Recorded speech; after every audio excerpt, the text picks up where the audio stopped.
You're watching KCRG TV9. Now, from your 24-hour news source, this is KCRG TV9 News at 10.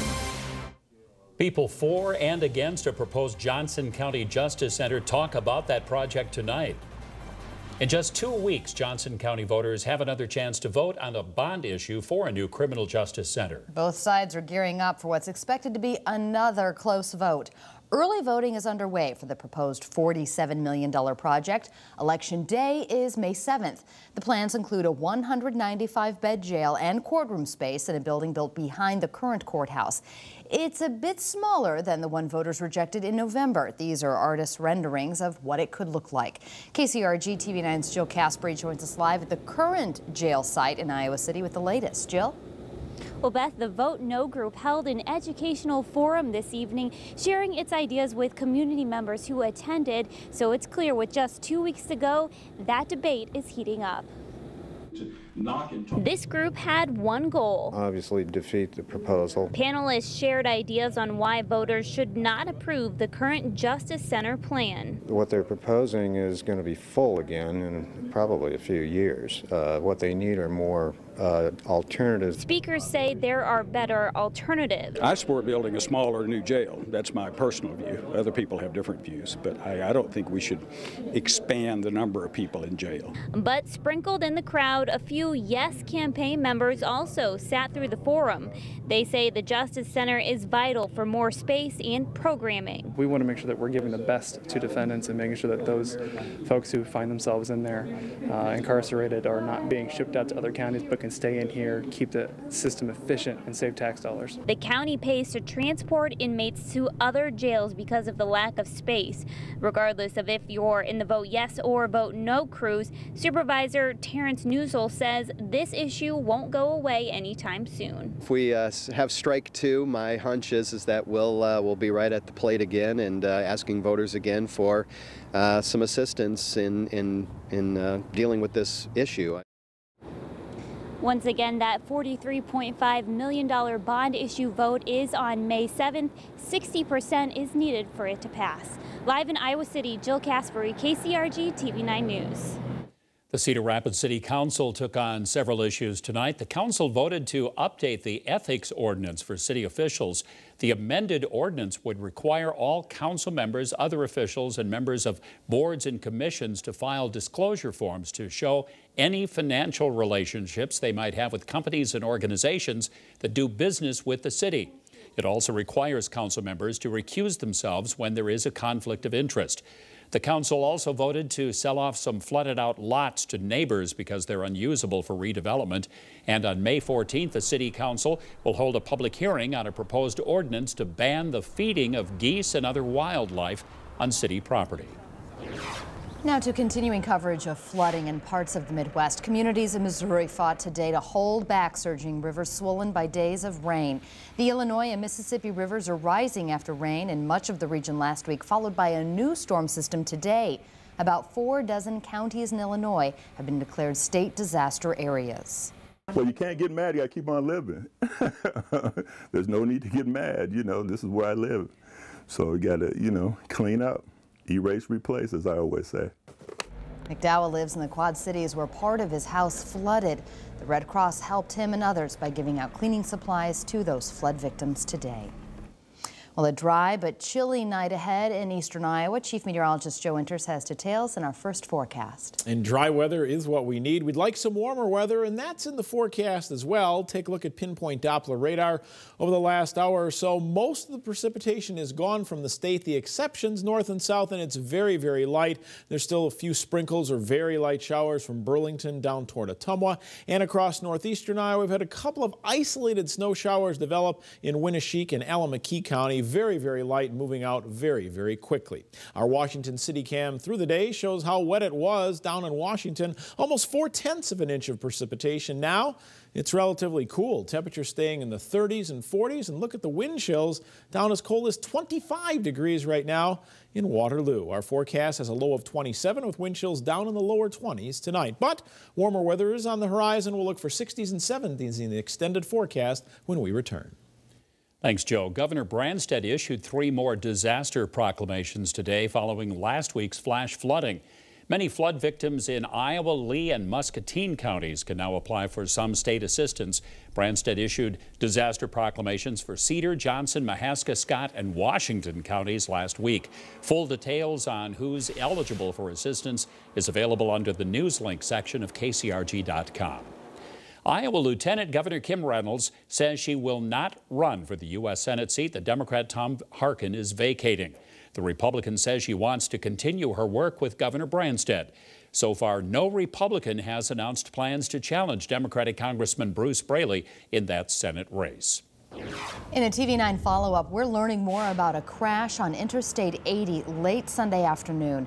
The Iowa State Patrol says 59-year-old Thomas Friend of Iowa Falls was driving westbound when he lost control of his car near the Victor Rest area. He slammed into a guardrail and landed in the north ditch. Thomas was flown to UAHC for his injuries. His condition has not been released. Police have arrested another woman for that brawl at a Waterloo IHOP restaurant. 22-year-old Dorisha Morrison has now been charged with disorderly conduct. Late last month, police arrested 23-year-old Dominique Dobbs on the same charge. This YouTube clip shows part of the February 10th melee. Authorities used this and images from the restaurant surveillance cameras to investigate that fight. A former teacher at Ablington Parkersburg has pleaded guilty to charges she had sexual relations with students. 24-year-old Ashley Anderson of Ackley pleaded guilty to 3 counts of sexual exploitation by a school employee. Anderson admitted to having inappropriate contact with 4 male students who were between the ages of 16 and 18 during the 2011-2012 school year. As part of the agreement, the state dropped a 4th count. AP hired her as a math teacher in 2010. She resigned last fall. Anderson will be sentenced in June and faces up to 15 years in prison. A baby's death has led to a first-degree murder charge against an Oskaloosa man. Police arrested 24-year-old Brian Vilcone today. Last Thursday, 7-week-old Raylyn Hart was hospitalized with injuries that her mother blamed on Vilcone. Police say he even admitted that he shook the baby while he was caring for her because she was crying. The baby died from a massive head trauma yesterday. Vilcone is now in the Mahaska County Jail. The parents of the 8-year-old boy who died in the Boston Marathon bombings held a private funeral for him today. They plan on holding a public memorial service in weeks to come. The number of injured from the 2 bomb blasts, including people who sought treatment later, now stands at 264. The street where the bombings happened opened to the public again today. Business owners are happy to be back and say they will not give in to terrorism.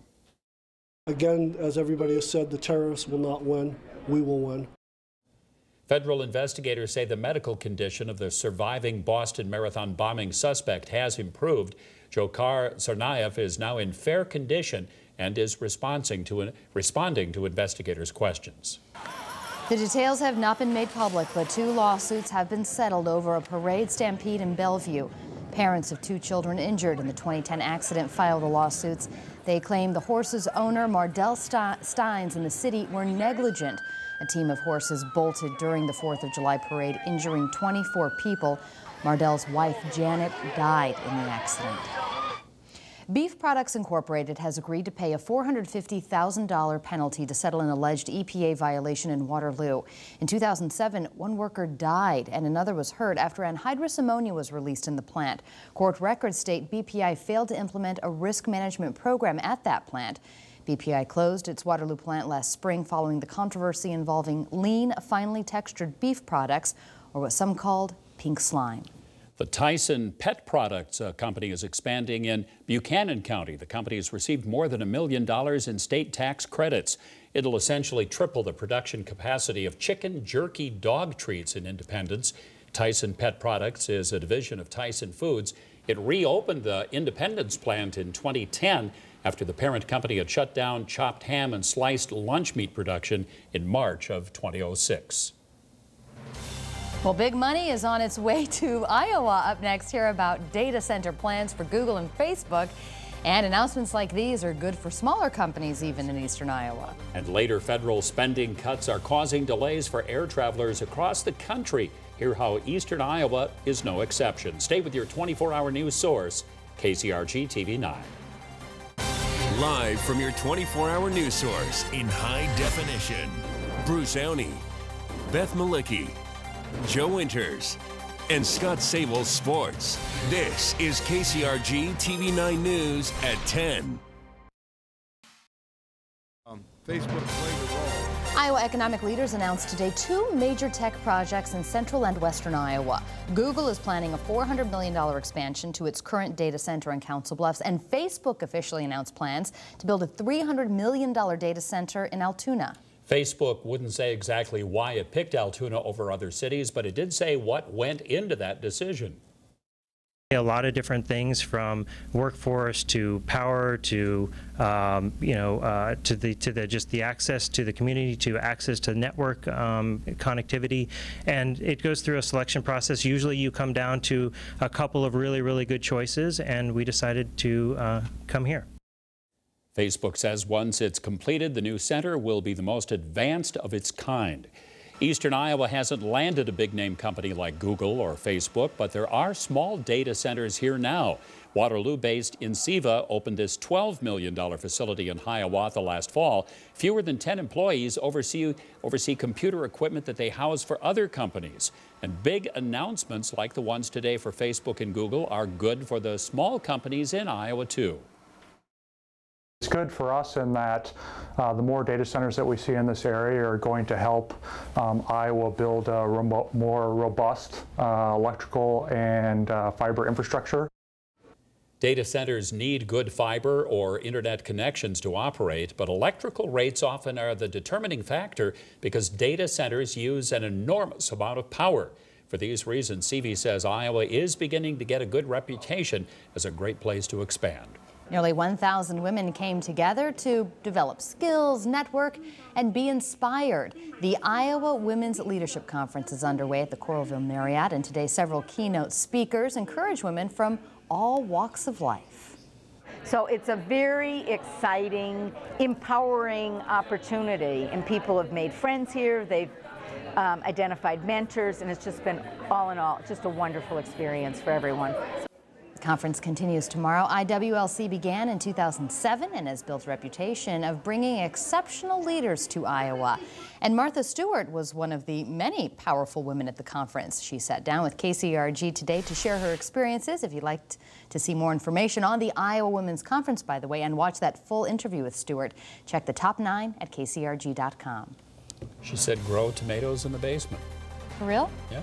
Okay. How to get over the winter blues. Watch the interview. This was a long but very rewarding day for more than 80 Iowa veterans. Yeah, when we return, we look at the first honor flight of the season that's on its way home to Iowa right now. 60s and 70s will also get rid of the winter blues. We'll see that before the week is done. It was a cool day today, though. There's a look at our almanac. Keep it here on your 24-hour news and weather source, KCRG TV 9.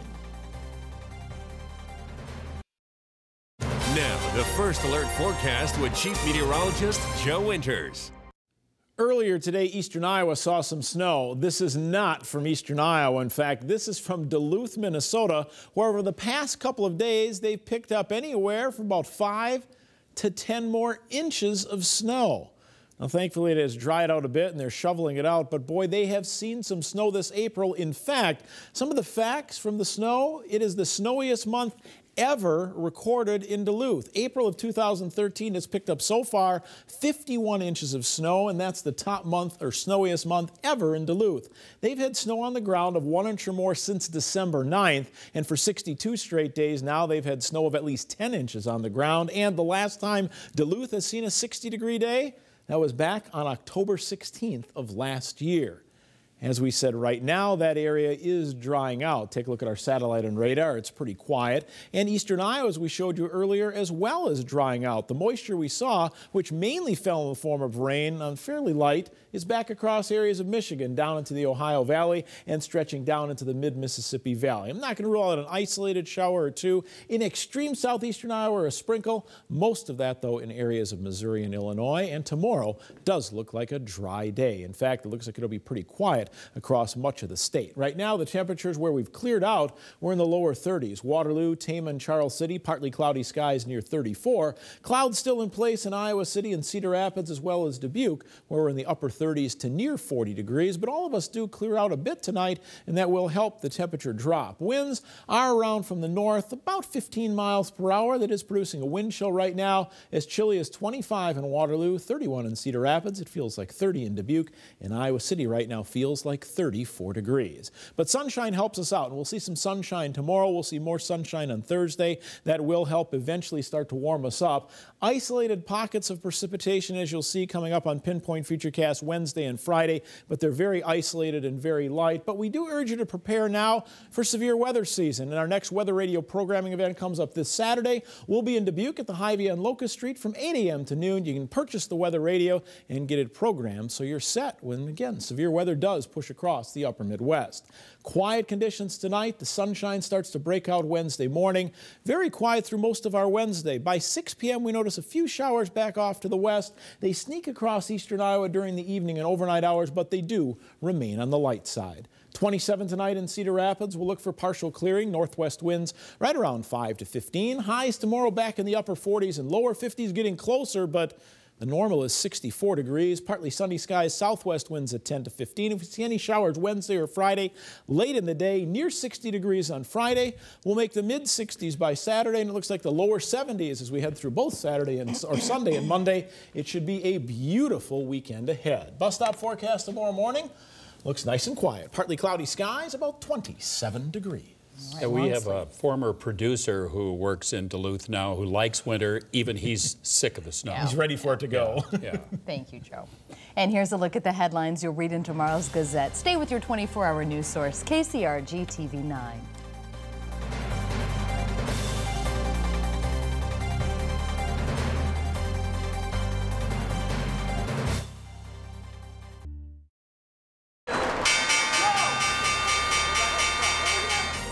Stock prices climbed today despite a fake tweet that rattled the markets early this afternoon.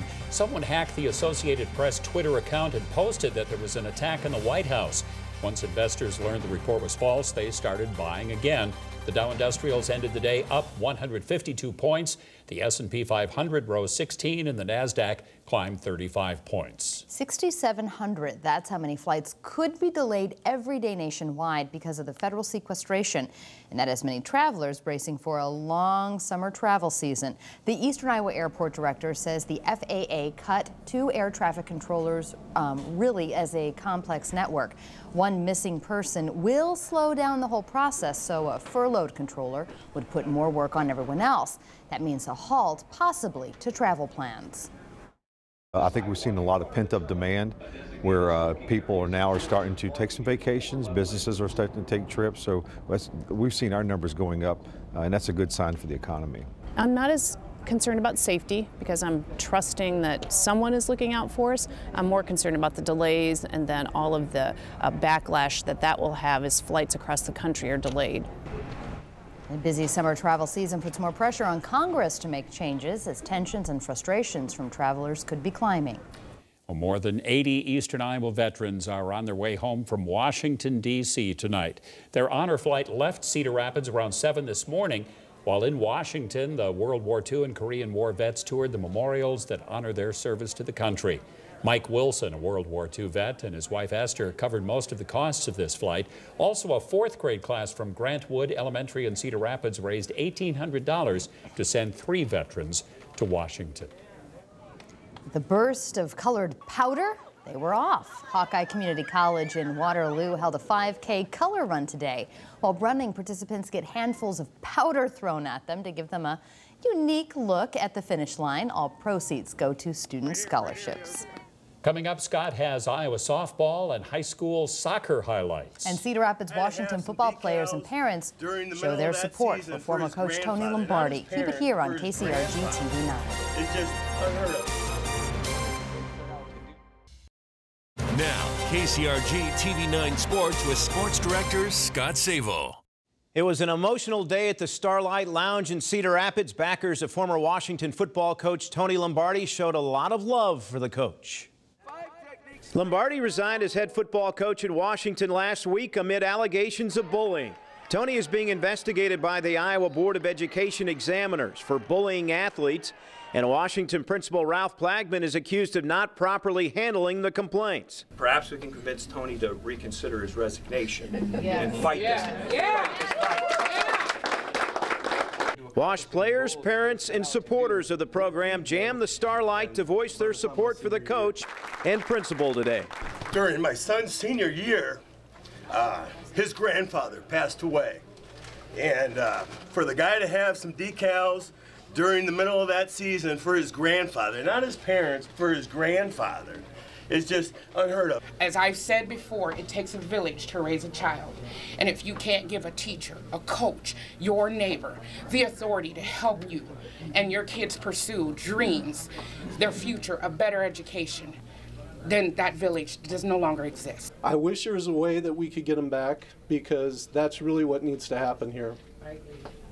And you know, I'm sorry I can't bite my lip totally, but the way this has gone down and what has transpired over the last year is completely unacceptable. A lot of upset parents today. By the way, Coach Lombardi was not in attendance. To the Diamond, and the Iowa softball team hosted Illinois in a double dip. Hawkeyes lost the first game 8-5, but they tried to rally in the nightcap, cutting the lead to 3-1 in the third on the Kayla Massey blooper to center that falls for her 29th RBI of the year. And they sliced the lead to 3-2 moments later on the Brianna Luna drive to left field. Deep enough to score a run, but that is as close as they could get. Illinois wins game 2, 6-3 to sweep the doubleheader. To the pitch, and what a game between Xavier and Iowa City West today live on KCRG 9.2. Xavier jumped on the board first. Marissa Baruti with a nice ball ahead to Kayla Armstrong for her 6th goal of the season. Another look in slow-mo. Armstrong with the hesitation cutback catches the goalie out of position for the game's first goal. But West came back, tied the game at 1. Danielle Craig bounces one off the crossbar, and Eleni Katz with a great hustle for the rebound goal. Her 3rd of the season. As you can see, it clearly crosses the line.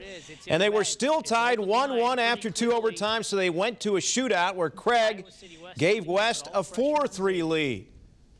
And then Jane Heinrich with the game-winning save, and Iowa City West beat Xavier 2-1 in a shootout. It was the first loss for the Saints at home since 2009. And finally, the Clark Cup playoffs tonight. Fargo beat Waterloo 6-3 to even the series at 2 games apiece and force a Game 5. Colonels were rained out today in Burlington. All right, thank you, Scott. And a final look at our forecast. Sunshine to start our day, but a cold start. Coldest of the week, down to 27 degrees. The warm-up comes in after that. We're looking in 60s and 70s by the weekend. Thanks for joining us for KCRG TV 9 News at 10. Hope to have you with us again tomorrow. Have a great night.